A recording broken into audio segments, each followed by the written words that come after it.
앞선 시간에 여러분들하고 같이 이 해지 선생이 그러니까 해지 선생이 1517년 4월 20일, 해지 선생이 나이 28살이죠. 경주 교관으로 내려와서 쓴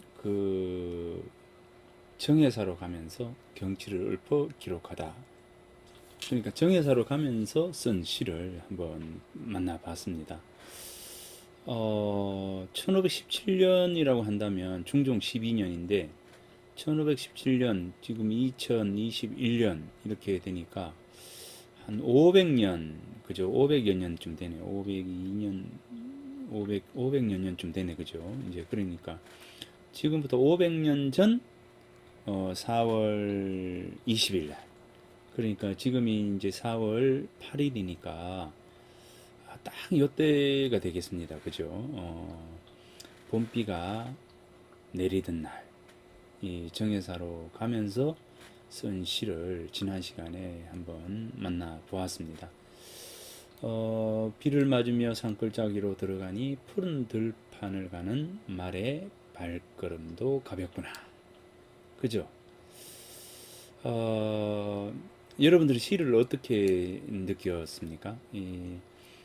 신문학의 세계 이렇게 해서 이제 굉장히 어렵다라고 말씀하시는 분들이 계시는데 이 한시에 너무 한문에 너무 어, 저기 뭐라 그럴까 겁먹지 말고요. 이제 그냥 한글로 된 부분들을 감상하는 그런 마음을 가지면 좋겠습니다. 다만 이 한시가 이 한문이 가지고 있는 특징 중에 하나가 뭐 우리가 전거라고 하죠.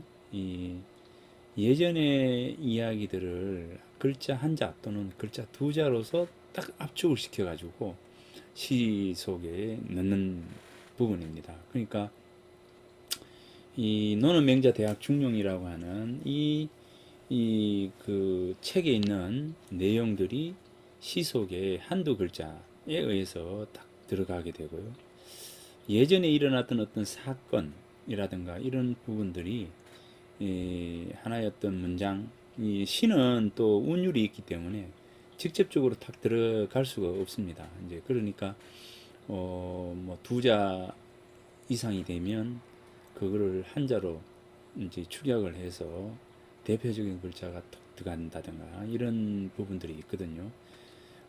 그러니까 이제 그런 부분에서 참 어려운 어떤 부분들이 있지만, 그래도 이제 뭐 치유의 숲이든지 제가 수업을 통해서 해석을 할 때는 그런 부분들을 감안해서 이제 해석이 되는 거니까 너무 이제 한문에 있어서 겁을 먹는다거나 어려워하지는 말고요. 이제 다만 한시가 이런 모습을 지니고 있구나라고 하는 부분들을 좀 이렇게 그냥 편안하게 듣는 그런 시간이었으면 좋겠습니다. 그리고 이제 이 앞서서 이 말씀을 드렸던 이제 한시가 가지고 있는 어떤 그 특징을 이야기하면서 결국 이제 성정론이라고 하는 어떤 부분, 즉 이 한시가 사상을 담고 있고 이 사유에 대한 어떤 측면들을 들거리들 속에서 뭐 교훈성이라든가 뭐 시의성이라든가 하는 이런 어떤 부분들이 직접적으로 담기게 된다라고 하는 점을 말씀을 드렸습니다. 그래서 한시가 가지고 있는 특징을 좀 이렇게 생각하면서 한문을 너무 어려워하지 말고 한글로 번역이 된 그 부분들을 그냥 감상하는 이제 그런 편안한 마음을 가졌으면 좋겠습니다. 예. 이 한시 번역이 굉장히 어렵거든요. 이 최고의 번역에서는 한시가 마지막 부분들이 됩니다. 이제 번역에 있어서는 한시가 마지막 부분이 되는데, 자, 아무튼 이 한시는 참 많은 의미들을 지니고 있기 때문에 그런 것 같습니다. 다만 이 번역이 된 부분들을 가지고 좀 이해를 좀 해줬으면 좋겠고, 또 시 속에 담겨 있는 그 사상적 부분들을 이런 내용, 이런 생각들이 이 시 속에 있구나 라고 하는 것을 한번 느껴보는 시간. 그래서 시를 통해서 우리들을 가르치고 우리들을 변화시키기 위한 하나의 어떤 도구로서 이 시가 작용을 하고 있다라고 하는 부분들도 염두에 두고 이렇게 읽었으면 좋겠고요. 그 다음에 한시가 가지고 있는 특징 중에 하나가 이 공간에 대한 어떤 부분들이잖아요. 장소성이라고 하는 부분들이 직접 이 시 속에 거론되기 때문에 나름 재미있는 그 부분들인 것 같고, 이제 그것 때문에 제가 이제 이 공간을 이야기하면서 이 한시를 적극적으로 끌어오는 계기가 되었다라고 이야기를 할 수가 있을 것 같습니다. 자, 뭐 서설이 길었는데요. 그래서 정회사로 가면서 경치를 읊어 기록한다라고 하는 이 시를 아마 다들 읽어보셨습니까? 자, 그러면 이번 시간에는 좀 더 옥산 마을과 옥산 서원과 그 다음에 해제 선생이 쓴 임거 15형에 대해서 구체적으로 한번 보도록 하겠습니다. 자, 옥산 세심마을, 이렇게 지금 이제 세심, 씻을 세자의 마음 심자, 마음을 씻다라고 하는 이런 이제 뜻을 가지고 옥산 마을의 이름을 옥산 마을, 옥산 세심마을 이렇게 이제 부르고 있습니다. 자, 옥산은 여기 이 동락당을 중심으로 해서, 그죠? 동락당을 중심으로 해서 전체가 이제 조성이 되어 있습니다. 그리고 해제 이현주 선생이 이 공부를 하신 요 정회사 13층 석탑 있는 요 정회사, 지금은 이제 정회사지가 되어 있죠. 이제 정회사지니까 절은 없어지고 석탑 13층 석탑만 남아 있습니다. 그래서 해제 선생 그 당시에 해제 선생의 시를 보면, 자, 이 그 자계라고 하는 이 공간들을 걸어서 쭉 산책도 하고 이렇게 다녔던 그런 모습들이 이제 시에 많이 나옵니다. 이제 그래서 이 자계는, 이 시인의 이 자계는 굉장히 그 해제 선생에게는 의미 있는 그런 공간이다라고 볼 수가 있습니다. 그래서 이제 정회사를 이제 가면서 쓴 시 속에서 이제 예전에는 이 건물이 있었겠죠, 그죠? 이 정회사가 있었고, 이 정회사에 있는 스님들과 같이 공부를 했고, 자, 여기서 이제 요 동락당에 있는 이곳은 해제 선생의 부친이신 이제 2번 공께서 원래 이제 지었던 이제 그 뭐 3칸짜리 정도의 집이 있었습니다. 이제 그러니까 해제 선생이 40이 되던 해에 기말로와의 어떤 갈등 속에서 이제 벼슬을 버리고 이 경주로 내려오면서 벼슬을 내놓고 경주로 내려오면서 바로 영락제가 있었던, 당시에는 처음 영락제였죠. 영락제가 있었던 이 동락당을 오게 됩니다. 이제 그래서 여기를 오셔가지고 여기에 오셔서 이제 바로 이 증축을 시작합니다. 안채와 바깥의 계정 등을 이렇게 만들게 되는데, 그래서 이제 해제 선생이 40살에 오셔서 증축을 하고 이름을 동락당이다 이렇게 붙이게 됩니다. 이제 그래서 그때부터 영락제가 아니라 동락당이라고 하는 이름으로 불리게 됩니다. 그래서 이 동락당을 중심으로 해서 동락당 계정에서 바로 내려다보면 여기가 관어대, 여기가 이제 맞은편에 있는 요 대가 이제 영귀대가 되고요. 그 다음 위에 올라가면 이제 위로 올라가면 타경대가 되고, 타경, 창랑의 물이 흐리거든 내 발을 씻고 창랑의 물이 맑거든 내 각근을 씻겠다라고 하는 이제 뭡니까, 구런의 시가 있죠. 거기 보면 각근을 씻겠다. 창랑의 물이 맑으면 각근을 씻고 창랑의 물이 흐리면 내 발을 씻겠다라고 하는 거기에 그걸 두고 이 공자께서 이제 하셨던 말씀이 뭐냐면 발을 씻고 각근을 씻는 이 모습은 결국 물이 행한 것이다. 물의 문제이다라고 이야기했습니다. 그러니까 물이 맑으면은 사람들이 이 발을 씻으려고 하지 않겠죠. 그러니까 나 자신을 맑게 할 때 다른 사람이 나를 이러쿵 저러쿵 하지 못한다라고 하는 것이죠. 그래서 모든 문제는 나에게 있다라고 하는 것입니다. 그래서 이제 군자는 문제가 일어났을 때 구적이 나에게서 자기 자신에게서 문제를 찾고 소위는 문제가 일어났을 때 다른 사람에게 그 탓을 돌린다 이렇게 이제 이야기를 합니다. 이제 그러니까 모든 것들은 이제 나에게서 출발을 하는 거죠. 공자의 생각은 이 구런이 그 각근을 씻고 창랑의 물이 맑거든 내가 각근을 씻고 창랑의 물이 흐리거든 내가 발을 씻겠다라고 한 그 부분을 가지고 이 공자께서는 결국 이제 모든 부분 문제는 나의 문제이다. 즉 물의 문제이다라고 이렇게 하죠. 이제 그래서 그 말씀처럼 타경이라고 하는 각근을 씻는다라고 하는 이제 이 이름으로 불려진 이 누대는 결국 그만큼 물이 맑아야 사람들이 와서 흙탕물을 하지 않죠. 그 더러운 발을 씻지는 않는다는 거죠. 그래서 이 자기 스스로가 자기가 굉장히 맑고 깨끗하고 해제 선생 스스로가 이 타경대의 이름처럼 맑고 깨끗한 성품을 지니고자 하는 그런 생각이 담겨 있는 게 바로 이 타경이다. 타경이라고 하는 이름에 담겨 있다. 그죠?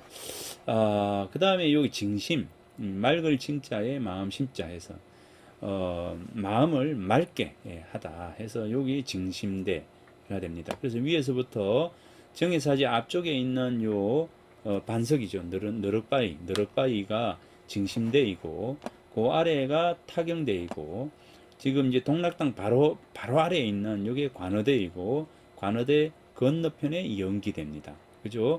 그 다음에 이제 요 아래에 옥산서원 앞에 여기가 바로 세심 마음을 씻는 세심대라고 하고 이 세심대의 이제 바위죠. 세심대가 있는 그 바위에 태계 이황 선생이 세심대라고 써서 바위에 새겨 놓았습니다.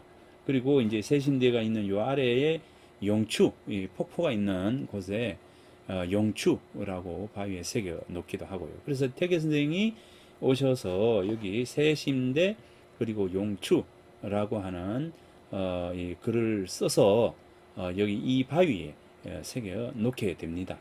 그래서 이 세심대가 있는 맞은편에 여기에 이 옥산서원이 이제 세워지게 되고 옥산서원에 들어가는 문이 이름이 뭐냐면 영락문입니다. 영락문.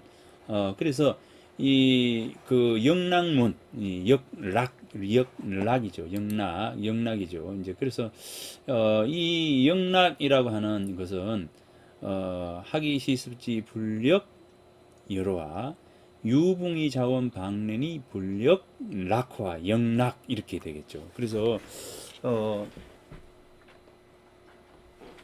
이 영락이라고 하는 이제 이 부분 또 하나는 이제 동락당 전에 이름이 뭐였냐면 영락제였잖아요. 이제 그래서 이 영락 역락이 되죠.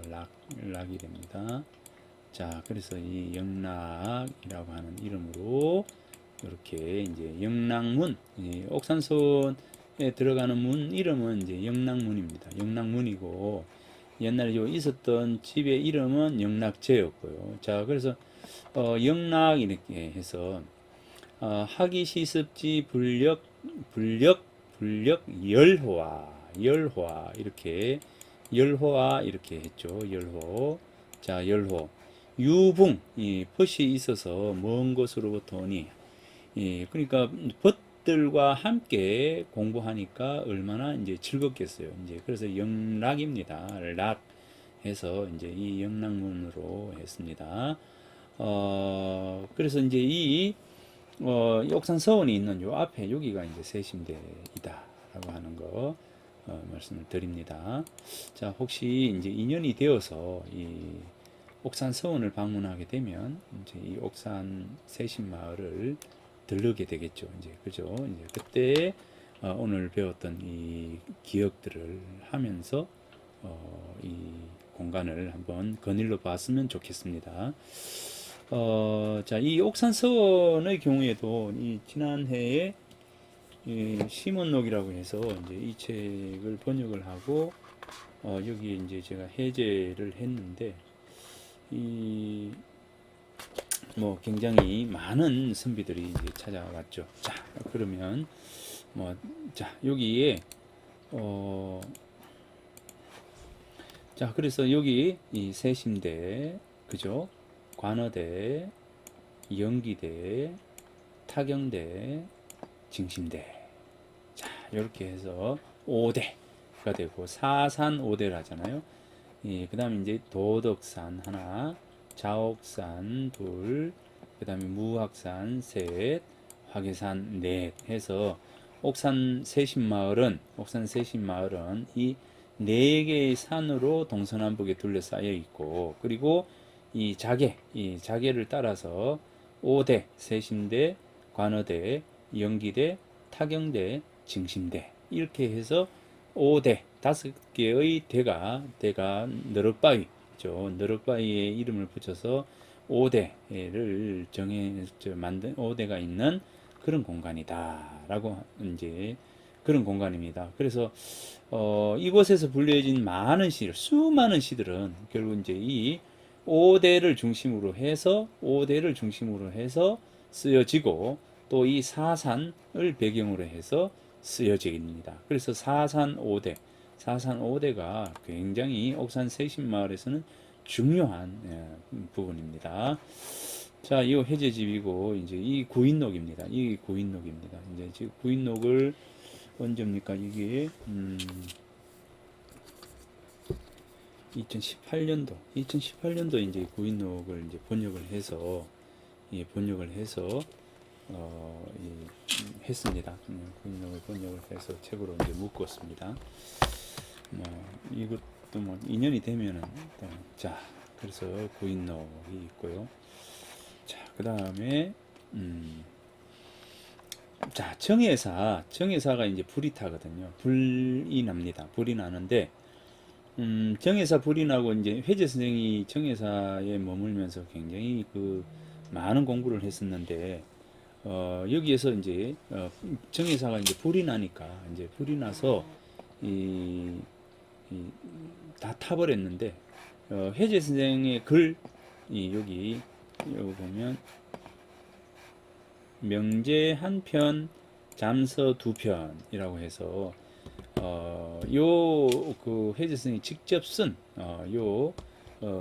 이제 글이 불에 타지 않고 남아 있었습니다. 이제 그래서 후학들이 옥산 서원에 머물렀던 이제 이 후학이 그 해제 선생의 이 잠서 두 편하고 명제 한 편을 벽에 이제 새겨져 있는 것을 이제 거두어 가지고 요 각을 이제 곽을 이제 만듭니다. 요 상자를 만들고 나무 상자를 만들고 이 나무 상자 안에 해제 선생의 유품이라고 해서 직접 쓰신 거니까 유품이라고 해서 요 안에 이제 넣습니다. 이제 그래서 넣어 가지고 보관을 해서 내려오게 되는데 이 유목이 제가 이제 2018년도에 옥산서원 유물관에 들어갔을 때 이 유목이 있어서 들여다 보니까 바로 이 내용이 자 여기 요 안에 문을 탁 여니까 뚜껑에 이렇게 새겨져 있는 거예요. 그래서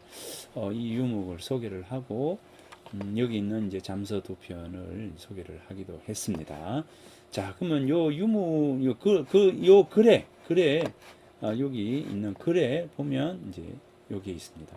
자, 유목이라고 해서 남긴 이제 글 회재 선생이 남기신 글 이렇게 해서 유목이라고 했는데 차오 선생 수묵야 이것은 나의 선생님이 손수 쓰신 글이다. 이제 글이다. 이렇게 명제 한 편하고 잠서 두 편이다. 그죠?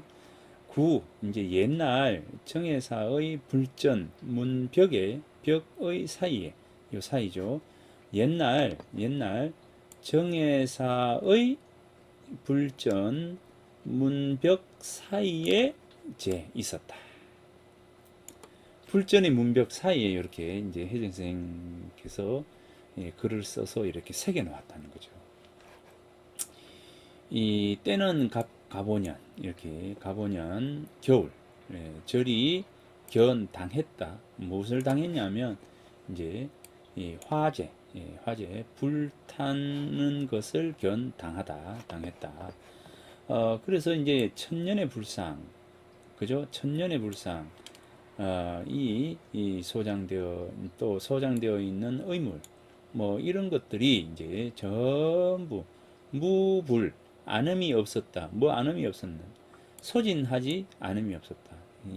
전부 불에 타버리지 않음이 없었다. 그러니까 전부 불에 타버렸다는 거죠. 근데 홀로 이 세 조각, 이 세 편의 유목만이 남아서, 그죠? 일무달라, 이제 하나도 이제 끊어지지, 이제 훼손되지 이제 않았다. 그래서 이제 매출 이제 한고 나왔으니까 어찌 또한 하늘이 소위 상사문자 야야, 그죠? 이 하늘이 이 사문 이제 사문을 위하는 것이, 사문을 도운 것이 어찌 이와 같겠는가? 그래가지고 뭡니까?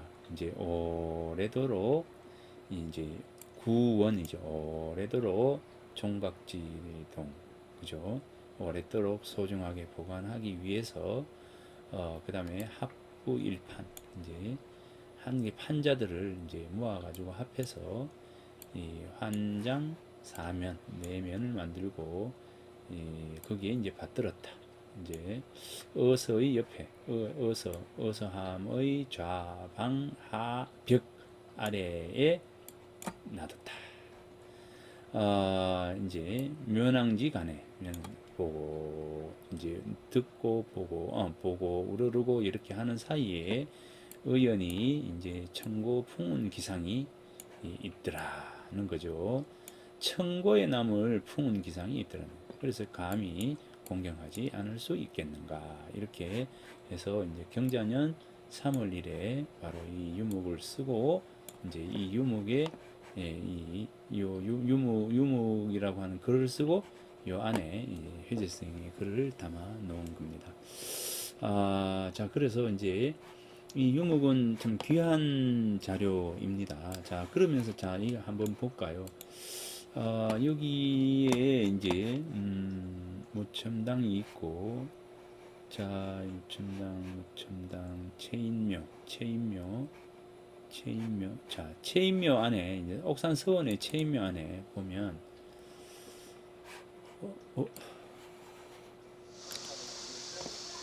이제 회전 선생님, 그죠? 신의를 모셔놓은 체인묘입니다.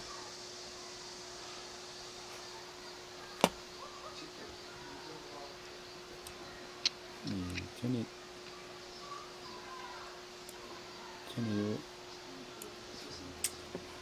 이 학술회, 국제학술회 하면서 이것을 다 촬영을 다 해놨습니다. 그래서 이제 보여드릴 수 있습니다. 체인묘 안에 있는 혜재 선생 시입니다. 자, 요게 이제 체인묘이고요. 그 다음에 참고 삼아 이걸 한번 볼까요?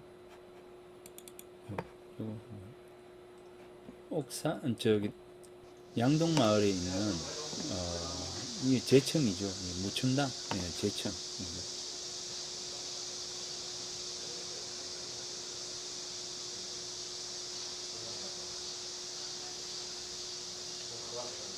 매미 소리 들립니까?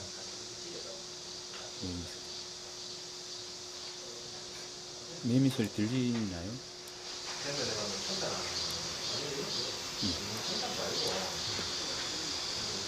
자, 여기가 바로 이제 무첨당이라고 합니다.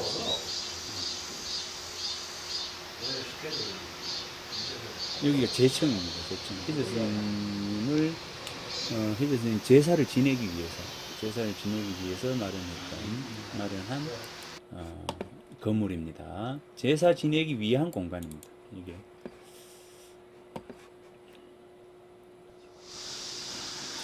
같이 막 이용해 놓고 있는데. 아, 그때 그것도 그거 했어요. 그때 다큐 그것도. 다큐, 맞아. 예, 그때 그것도 그거 했어요. 맞네, 그것도 그랬네. 이 그런 건가. 보물이 있습니다. 보물로 기준인데. 요 건물이. 명물이 한 30분. 자, 그러면, 유물관을 한번 들어가 볼까요?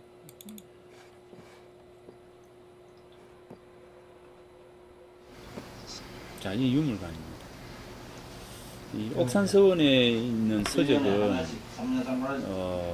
절대로 한 번 들어온 서적은 절대로 나갈 수 없다라고 하는 것이 이 서원이 만들어진 규칙입니다. 이제 그래서 옥산서원이 만들어진 이후에 한 번도 그 규칙을 어긴 적이 없답니다. 그래서 우리나라에서 이 옥산서원에 담겨 있는 이제 문헌은 아직까지도 역시 이제 밖에 나가지 않고 꼭 필요한 자료를 이제 보고 싶으면 이 서원에 직접 와야 됩니다. 이제 그래서 그만큼 서적 이제 문헌 관리를 철저하게 했기 때문에 우리나라 어느 문중에서 어느 서원에 우리나라 모든 서원에 있는 그 문헌을 다 확인을 했음에도 불구하고 하긴 했는데 우선 서원에 있는 문헌만은 아직까지 이 사료적 가치 그러니까 문헌은 밖에 이제 알려지지 않고 있습니다. 이제 그러니까 이 속에 얼마나 많은 이제 대단한 것이 있는지 그래서 그만큼 또 대단한 그 서원이기도 합니다. 자, 사실 뭐 제 꿈 중에 하나가 바로 이제 이 옥산 서원에 있는 이런 책들을 다 정리를 하는 겁니다. 자, 여기 보면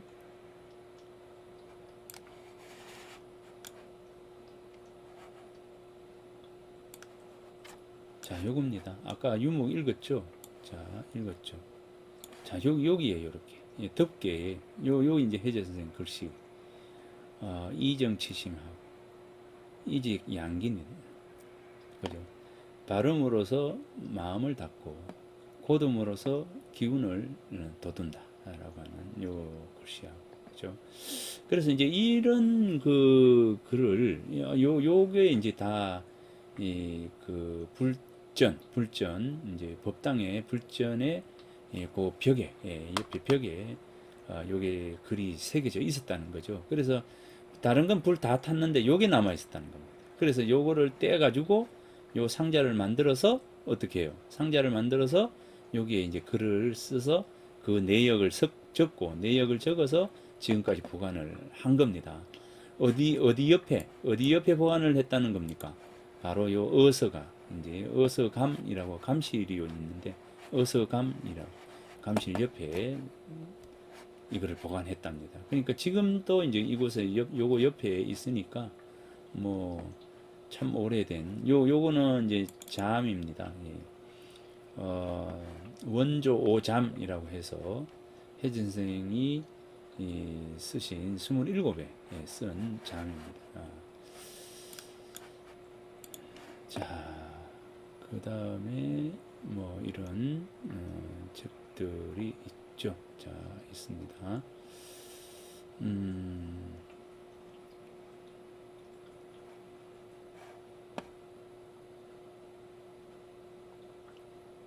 대학 홍문 뭐 이런 시들이 있고요.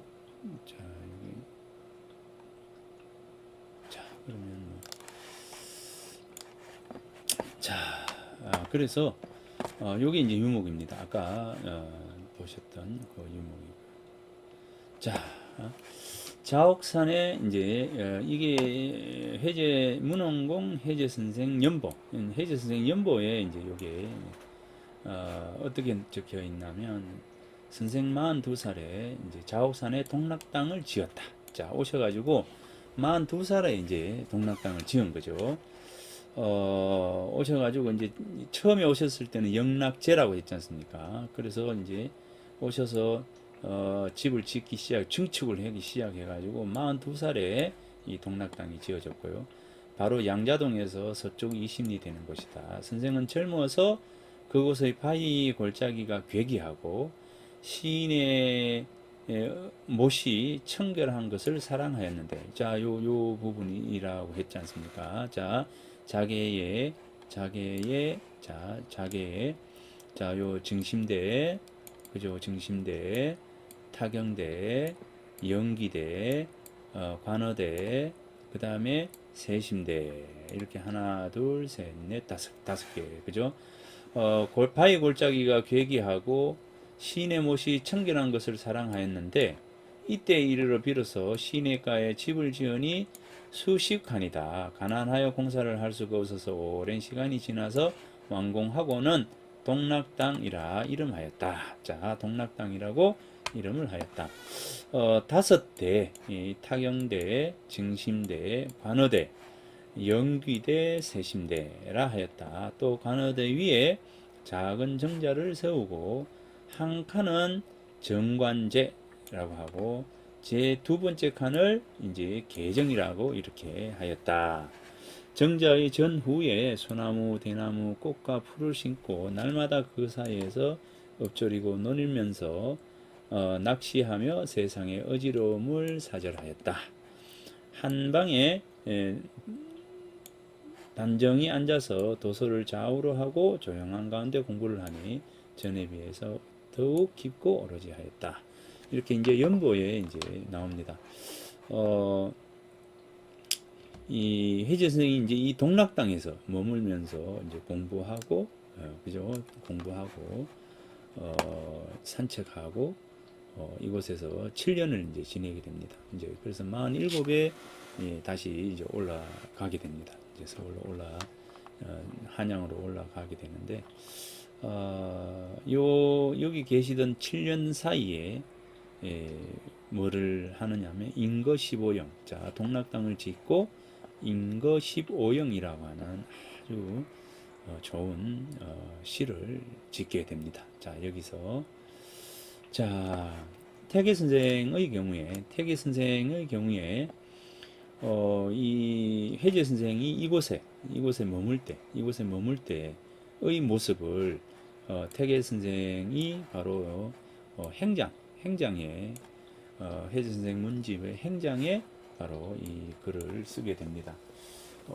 이 연보가 요게 이제 나중에 이제 요 해제 선생 연보이죠.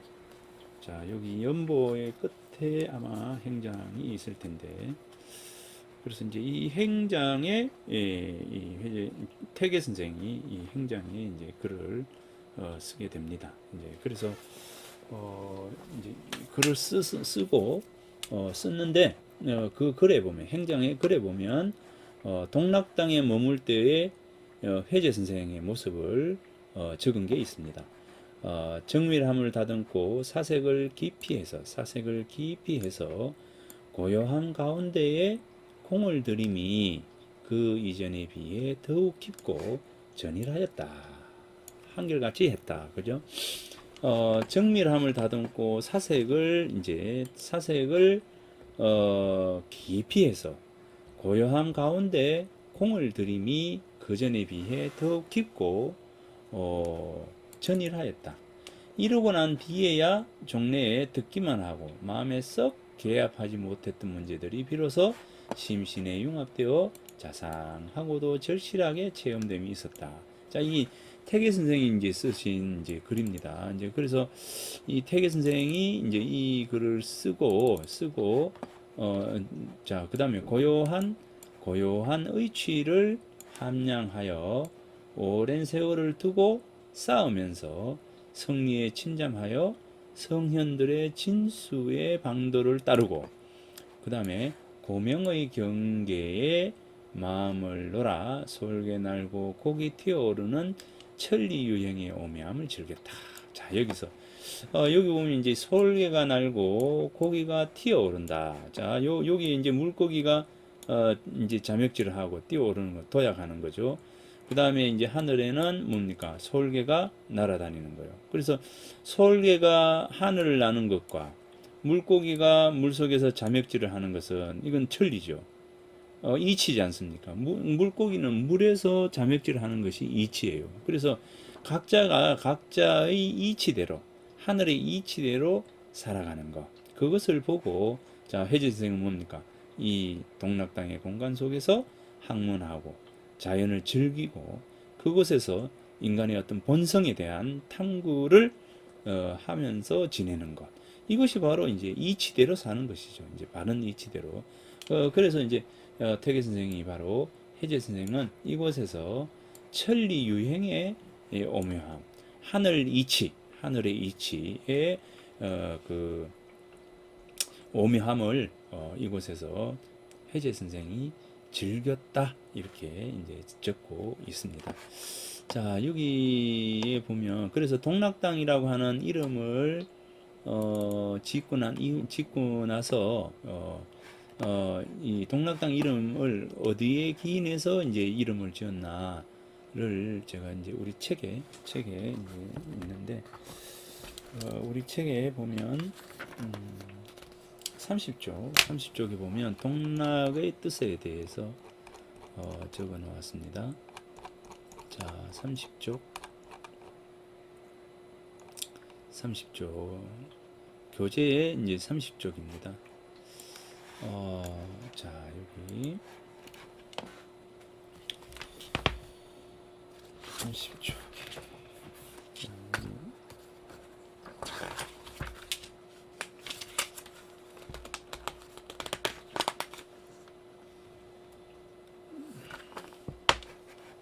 자, 요 30쪽입니다. 1532년에 기양에서 영락이라 하지 않고 동락이라 하였는데, 자, 요거. 자, 41살에 영락이라 하지 않고 동락이라 하였는데, 혜제가 영락제를 동락당이라 한 것은 무엇 때문이었을까? 자, 요렇게 질문을 던져놓고, 권근의 동락당기를 가져와서 이제 이 동락이라고 하는 그 뜻을 이제 적었습니다. 군자의 즐거움은 본말이 있는데, 자, 군자의 즐거움에는 이제 본말이 있습니다. 본이라고 하는 것은 어떤 걸까요? 이제 내 마음을 내 본성이라고 하는 부분들을 찾아가는 것이 군자의 학문의 출발선이죠. 그죠? 그게 이제 근본입니다. 말이라고 하는 것은 뭐죠? 이제 겉으로 드러나는 거죠. 이제 그러니까 여기 보면 자신의 가슴 속에 얻는 즐거움은 본이고 나타내어 사물에 미치는 것은 말이다는 거죠. 그 가슴 속의 즐거움을 미루어서 사물에 미치면 천지 만물이 모두 나와 일체가 되니 어느 한 가지도 나의 즐거움 가운데 있지 않는 것이 없다. 천지 만물과 함께 뭡니까? 내가 하나가 된다 라고 하는 그 즐거움입니다. 사람은 나와 동료이므로 그 즐거움이 먼저 미치는 것은 당연하다. 왜냐하면 이제 사람은 같은 본성을 가지고 태어나죠. 이제 사람은 같은 성을 가지고 태어납니다. 자, 벗이 먼 데서 찾아오면 기쁘다. 영특한 인재를 얻어서 교육하면 즐겁다. 그죠? 하였으며 한 시대에 나서는 낙지라는 시를 지었으며 후세까지 즐기고 이롭게 한 혜택이 멀리까지 미쳤다. 그 즐거움이 사물에까지 미치게 되면 크게는 새 짐승 물고기 자라도 융화가 되고 작게는 뜰의 풀까지도 없애지 않게 된다. 사물과 하나가 되고, 그죠? 세상에 존재하는 모든 것과 내가 하나가 된다라고 하는 것이죠. 이는 물과 내가 큰 조화로움 중에서 포용이 되어서 각자 제자리를 얻은 것이니 그 즐거움이 어떠하겠는가. 자연과 함께 하나 되는 즐거움. 물아일체, 물아일체죠. 물아일체. 이 물과 내가 하나가 되는 거죠. 자, 이 물이라고 하는 것과 내가 그죠? 물아일체입니다. 물아일체. 물아일체의 상황. 자, 이 물아일체의 이 상태가 되는 것. 이것이 바로 이 동락당이라고 하는 이 공간 속에서 추구하고자 하는 가치겠죠. 그죠? 물아일체가. 자, 이 권근의 동락당기를 통해서 이제 이야기하다 보면은 결국 물과 나의 이 하나됨이라고 하는 이 부분들이 있다는 거죠. 그러나 물에 미치기는 다하기가 어렵다. 물이라고 하는 것은 그 물에 다가가기는 참 어렵다는 것이죠. 나의 즐거움을 확증하지 못해서 나에게 관심이 있는데 어떻게 넓게 베풀어서 대중을 구제할 수 있겠는가? 이는 요선도 오히려 걱정하셨으니 하물며 그분보다 못한 사람에게 있어서 무슨 말이 필요하겠는가? 그러나 가슴 속에 어떤 즐거움은 사물에 따라 변함이 없고 항상 호연하게 그대로 있어서 내심에 반성하여도 괴롭지 아니하며 천지에 부끄러움이 없는 것이 바로 동락이다. 이렇게 이제 양천 권근 선생이 적고 있습니다. 그래서 이제 동락단기에서 이제 보듯이 자신의 가슴 속에 얻은 즐거움은 근본이고 나에게 근심이 있는데 어떻게 넓게 베풀어 대중을 구제할 수 있겠는가? 이런 어떤 부분들입니다. 그러니까 기본적으로 내 마음 속에 있는 것을 먼저 해야 된다는 거잖아요. 모든 것의 근본이 되는 것은 결국 나이고 내 속에 있는 이 마음인 것이죠. 그래서 이제 이 내 마음을 즐겁게 해야만이 뭡니까? 자연과 하나가 되고 자연과 하나가 된 상태에서 즐거움이 일어나는 것이죠. 그러니까 이제 동락입니다. 동락이 되는 것이죠. 그래서 나의 근심이 있는데 어떻게 넓게 베풀어서 대중을 구제할 수 있겠는가? 그러니까 결국 내가 행복해야 내가 즐거운 것이고 그런 것이지 않습니까? 그래서 내가 마음속에 있는 즐거움을 따라 가지고 이 사물을 대했을 때 결국 이 사물도 함께 즐거움이 이제 일어나는 것이겠죠. 이제 그래서 그런데 문제는 뭐냐면 내가 즐겁고 행복하기 위해서는 어떻게 해야 되느냐? 결국 내가 대범해야 되죠.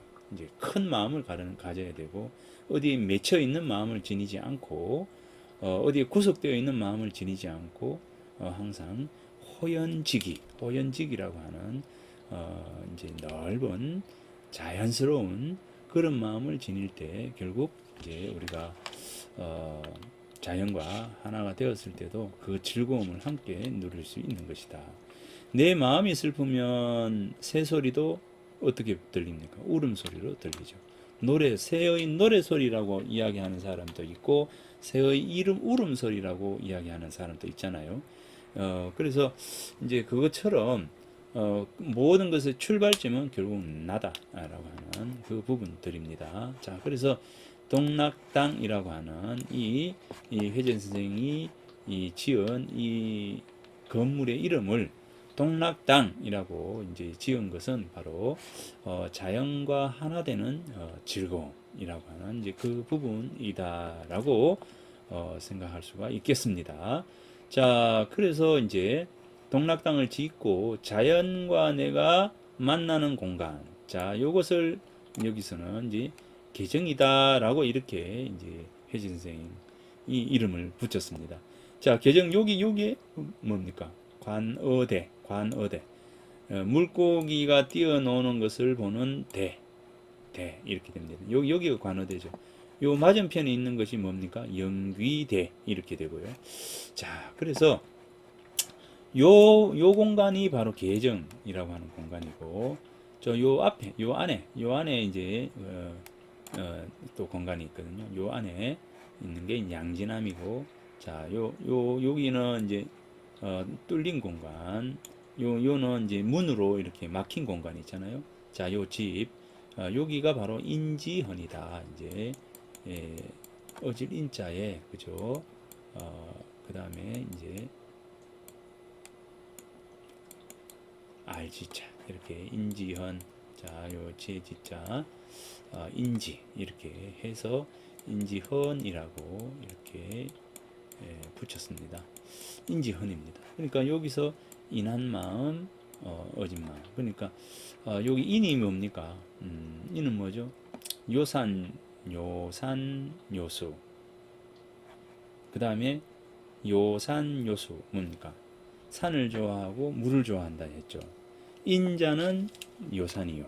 인자는 요산이고 지자는 뭡니까? 요수다 했습니다. 지혜로운 사람은 물을 좋아하고 어진 사람은 산을 좋아한다. 인지 이렇게 됩니다. 이제 그래서 요 인지헌입니다. 이 산과 내가 바로 이 공간 속에 이 속에 들어온 것이죠. 어떻게 보면 이름 짓는다라고 하는 것은 바로 그 이름처럼 이름과 같은 생각을 하겠노라 라고 하는 것이니까 요 인지헌 속에는 넉넉함이라고 하는 세상을 다 포용할 수 있는 너른 어진 마음과 세상의 모든 이치를 알아가는 지혜로움을 간직하겠다라고 하는 지니겠다라고 하는 그런 마음이 바로 요 인지헌이라고 하는 요 공간 속에 이름 붙임으로 해서 이 공간을 드나들면서 항상 이것을 생각하는 것이죠. 그죠? 그 다음에 양진이라고 하는 것은 참됨을 기르겠다라고 하는 것을 양진이라고 하는 것은 그래서 이제 참됨을 기르겠다라고 하는 게 바로 이 양진입니다. 자, 그래서 양진